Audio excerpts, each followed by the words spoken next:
Hello and welcome back to Malimpus Island. It's wonderful to have you back again for our second episode. Previously we began with the basic ideas that we had for the entire island, as well as the first of our town centres, Welford. In this episode we're continuing along with these developments, as well as going back to some of our proposals to see if there's any fine-tuning we need to make. So without further ado, let's hop right into the episode.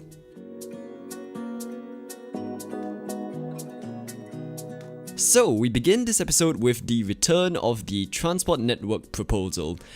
Now, in the previous episode, I did show you a kind of completed proposal. Now, I went back and looked at it after I finished that first episode and concluded that I think we have to make some changes. So this is what we're doing now. First and foremost, I think some of the routings of where the stations and lines are going to be were a bit misjudged. So, okay, partly to blame was the map that I was using, which once I went into the game, I realized that the measurements between distances and stuff were a bit off. So for that reason, I'm gonna end up reducing the distance between metro stations. With that, I also took a look at the lines that I was doing and realized that there could have been some improvements. I wanted to improve upon the east-west routes that I had, which were the green line and the teal line, I believe. So with that, I kind of rerouted some of it and had a X pattern in a sense, using two lines but they crisscross each other at a certain point, just so that there's like another way to change between lines and it's not like a, how do we put it, two lines that don't converge of each other and don't offer an interchange.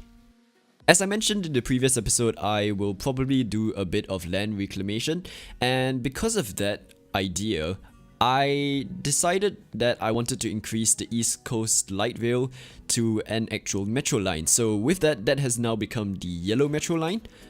It may seem like a very small bit of land for now, but I'm hoping to extend upon whatever that area is in the future once we start developing that area. And I also worked to extend some of the lines that we already had. So in particular, the purple line now actually goes around the entire northern part of the island, just to future-proof this plan, to be more forward-thinking, just in case, we actually get to that point where we develop the entire island. So this is the final map after all of the changes have been made. As you can see, most of the changes happened on the east coast as well as between the east and western areas. There have also been some adjustments on the northern side of the island. Actually, the entire proposal has probably changed a little bit, but there we go. This is what we're going to be using as the basis for our developments.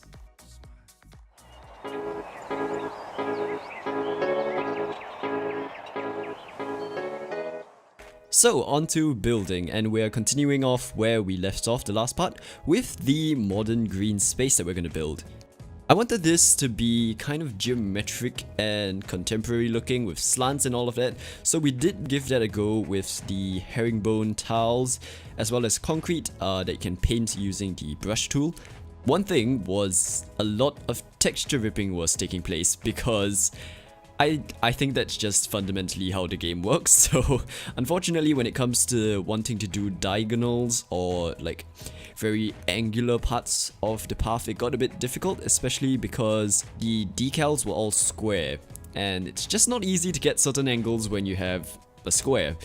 But we continued going on with it and I tried to use that to kind of segregate different uses for the space. So some of it are just sitting areas for people to relax.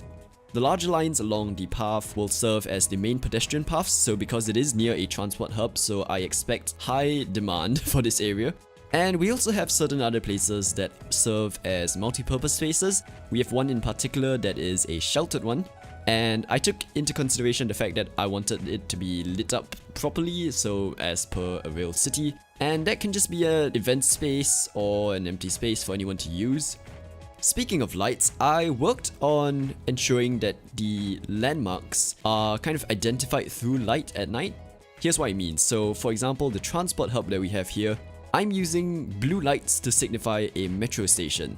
This is for just simpler identification, I guess. So if you're far away from the place, you can still see that blue light and just be like, oh, okay, there is the metro station there, let's head over there. I think just these subtle things are gonna be useful. I don't actually know, but we're gonna this is what we did. I also added some lights to the bus interchange area just to make it more visible at night. Okay, next up we have Welford High Street. So Welford High Street, I didn't have a specific inspiration. I'm gonna say that maybe it was indirectly inspired by Newcastle's, what's it called, Granger area. With that, I wanted to ensure that the capacity for pedestrians were adequate. I might have gone a bit too far and made it too wide, and the risk of that is that it might make the space feel a bit sparse and cold, but we're gonna leave it for now, and if we actually find out that it is pretty cold feeling, we will make further adjustments. For now though, what I tried to do to warm up the place, I guess, is introduce some green curbs. So we have these ploppable, I don't know what you call them, but they're these like green raised areas, and introduce some seating, just furnishing the area basically so that it looked like a proper pedestrianized community area. We have the benches, we have the bins.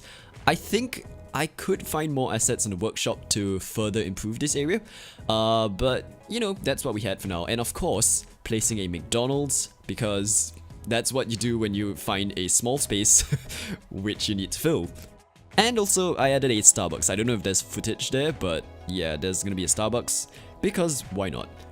I didn't really know how to expand the area beyond this initial straight bit, so I just kind of went with the flow and ended up putting this like historical building, which I'm gonna pretend is the, I guess, civic center or the city hall area of the town.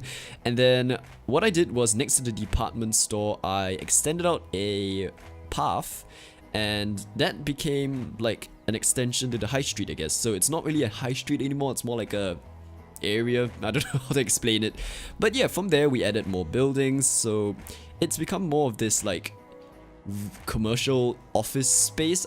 So behind the initial high street buildings, I added a kind of parking area. So I did say before that parking was gonna be pretty limited because we don't expect car demand to be high. In fact, I'm probably gonna restrict car usage once we start introducing like the population into the area. But we still need somewhere to park cars, and it is a city center, so I did accommodate for that. I also gave a large amount of the parking space to the bicycles, so maybe a bit too much, but yeah, I want to focus a lot on bicycle transportation, just non-car usage basically. We have some greenery and all of that just to make it a kind of cozy backyard, not backyard, but like a behind the building, what's the word for that? I don't know what you call it, back alley? Yeah, like not create a sterile, scary back alley, just make it a nice garden feeling place. And I did try to put a school somewhere there because I wanted to integrate the educational facilities into the city center and make it more of a community affair and not just like in an outskirt of the town. But the terrain is not flat, so that's gonna be a bit difficult to adjust. I did leave it for this episode because I just could not be bothered to fix all of the fences. So with this episode, we also worked on the first two residential developments, I guess you're gonna call it. So if you watched the last episode, you would have seen that I played around with canals towards the end of it.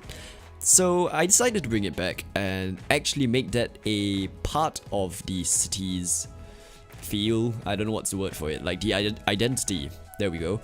So I turned that into the first housing development called the Canal Side Housing. That's not the actual name, but that's basically what it is. So I think it was good because this development really fits with the vibe that I want Welford to have, which is not overly bustling. It is still kind of pretty well developed in a sense, but I don't want it to be like a proper downtown area where it's bustling, congested and crazy. I want it to have a sort of suburban feel, kind of laid back, relaxed and green. So with this, I introduced these contemporary upright brick buildings. They are part of this modular set that someone's done. I really should find a name for that, but yeah, there we go. And then underneath the buildings, there are actually modular shops that you can place, or even like police departments or stuff. At first, I did put like all police departments underneath these buildings, which was the wrong thing to do, but we got that fixed up. This entire area is not gonna have any roads for vehicles, so they're all pedestrian paths, brick areas just surrounding the canals, and we're introducing a lot of trees as well, just to bring in a lot of nature to the area. And for now, it's a set of four rows, I don't know, it's like 4 lines of houses. I haven't quite decided how far I want this development to stretch, so for now, we're just gonna leave it at that. I tried to make things a little bit more interesting by removing some of the bottoms and making them like an underpass underneath the buildings. I don't know how special that is, but yeah, I thought it would be interesting just to have an alternative path underneath, or maybe that could even be the entrance to the private area within each residence. Like, we could gate it up and just make that like a gated community. I hope that's the right word to use because I've seen that on someone else's video and I assume that's what a gated community means. If it's wrong, I meant like the private space for an estate. The second development that we are having is located on the east side, and it's more contemporary, slick, and like big, I guess. So it consists of 4 or 5 blocks, I can't remember, I think it's 4. High-rise, high-density housing that probably fits in more with the actual like metropolis, I guess you would say. So I'm gonna have sprouts of these like big developments around Welford just so that we don't dilute the feel of the place. With this development, I tried my best to make sure that it integrated well with the rest of the area. I made my first attempt at designing a bus stop that would be used consistently across the entire area. So I started with the glass roofs that we used in the bus interchange. It is a single roof this time though, just to reduce the footprint. I have things like the benches and the bins, the same ones that we used in the bus interchange. But I also introduced these rear weather deflectors behind the seats. So this is inspired by where I live, where the bus stops have these glass dividers at the back, where it's not just for placing the bus routes and stuff, but it's also to prevent rain from splashing you from behind. And stuff like advertising, because, you know, that's what you put in a bus stop area. Oh, and also bicycle parking, because I want to make sure that the first and last mile connectivity, again copied from real life, is apparent in this entire area. The integration continues with the practical decorations like the trees and this wavy bollarding that separates the road from the pedestrian area. So yeah, overall feels new, feels trendy, feels up to date. Or at least, I don't know what's the word for it, like I'm gonna use contemporary, that's what it is. And yeah, again, this is just a rough sketch of an estate. I'll probably come back in and do even more detailing in the future, but that's what we have for now. And with that, we've come to the end of what I've done for this episode. So overall, kind of a bit of random stuff and not quite fully thought through, I'm gonna be honest, but it's just so that I can get some basic ideas drawn out on each area of Welford, and then we can come back in the future and work on it further. Because this is still all just a work in progress, you can submit your own suggestions and comments as to what I should do, or maybe certain ways or techniques I can use to improve what I'm doing. I do need a bit of help with color correction because right now I'm sticking with like the typical city look because all of the colors I've tried just don't look right. So if you have any tips on how to use color correction properly, please let me know. And beyond that, that is pretty much all we have for this episode. So until next time, thank you very much for visiting Malimpus Island, and I hope to see you again in the next video.